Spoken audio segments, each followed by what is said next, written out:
हुजण जे नाते मुझी सिर्फ इन जेके आलमी अमन पसंद कुवतूं आहिनि जेके दुनिया जो अमन पसंद कुवतूं आहिनि मूंखे सिर्फ उन्हनि खां हिकिड़े सवाल जी ज़रूरत आहे त ही जेके असांजे अॻियां ॿ मड़ पिया आहिनि जेके हर महीने में हिकिड़ो नओं लाश पियो अचे सिंध के हर हिकु महीने में हर हिकु ॾेढ महीने में मूंखे सिर्फ उन खां ही सवाल खपे त हिकिड़ो मुल्क जंहिंजो 63 साल खां वजूद आहे हिकिड़ो मुल्क जंहिंजो 64 साल खां वजूद आहे ऐं उहा हिकिड़ी क़ौम जेका सिंधी क़ौम जेका इंसान जे आदम जे दम खां वधीक वजूद रखंदड़ आहे उनखे अगरि ख़ुशहाली त पंहिंजी जेके जेतिरे क़दुरु हले पई जेतिरे क़दुरु सिंधियुनि खे ख़ुशहाली आहे उहो मां नथी सम्झां त हिन रियासत खां ऐं हिन दुनिया खां वांझल हूंदी पर हीअ जेके असांजे अॻियां मड़ पिया आहिनि मूंखे सिर्फ़ु इन्हनि जे सवाल जो जवाबु ॾिनो वञे त हीअ आख़िर कहिड़े तोहफ़े में असीं मज़लूम क़ौम छो बणिजी विया आहियूं जॾहिं त कोयलो असां वटि जॾहिं त गैस असां वटि जॾहिं त तेल असां वटि पोइ बि हर हिकु साल खां पोइ हर हिकु महीने खां पोइ मड़ अॻियां रखियूं करे असां फ्रीडम मार्च पिया घुरूं अगरि असीं फ्रीडम मार्च पिया घुरूं त हीअ धरती कंहिंजी आहे हीअ अमन किथां वियो असांखे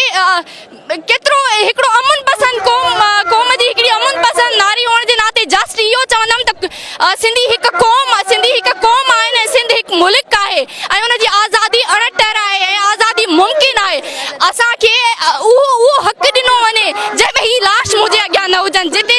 मूंखे उहो मुल्क खपियो वञे मूंखे उहा सिंध खपी वञे जेका राजा दाहर वटि हुई मूंखे उहा सिंध घुरिजे जेका दोदे वटि हुई जंहिंजे लाइ कॾहिं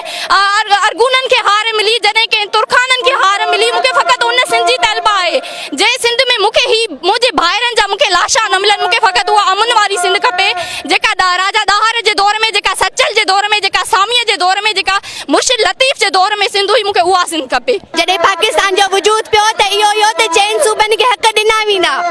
ऐं असां कुदरती वसीलनि जे हूंदे बि तव्हां पाण ॾिसो था त असांजे ॾाढो कुंदर भाइरनि जा लाश पिया आहिनि छा मुंहिंजी सिंध खे सदाईं अहिड़े लाश तोहफ़े में मिलंदा रहंदा तोते सूमरे खां वठी मक़सूद कुरैशी ताणी सिंध हमेशह पंहिंजे शहीद घोटनि खे पनाह ॾिनी आहे छा इहा आहे असांजी आज़ादी जंहिं सूबे में कुदरती जंहिंजे करे पाकिस्तान हले पियो उहा सिंधी क़ौम अॼु रड़ियूं पई करे त असांखे आज़ादी खपे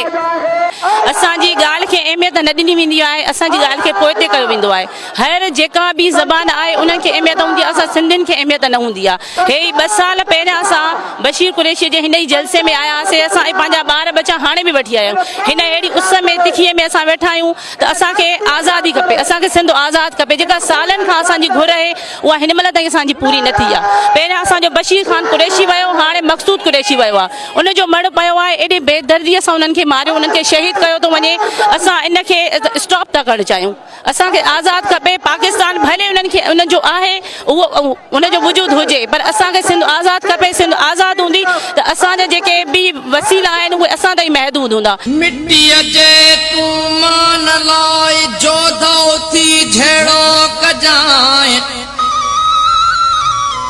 मौत जे मोहलत ॾेई त सिंध खे निमी सजदो कजाए मुर्कनि ते सिर घोर जाए त बसम सिंध जे सींध तां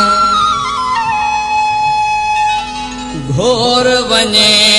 तो तामा घोर वञे तो तामा धरतीअ जी थी अबल ओखी अवेल अबल हो घोर वञे तो तामा घोर वञे तो तामा धरतीअ जी थी अबल ओखी अवेल अबल हो घोर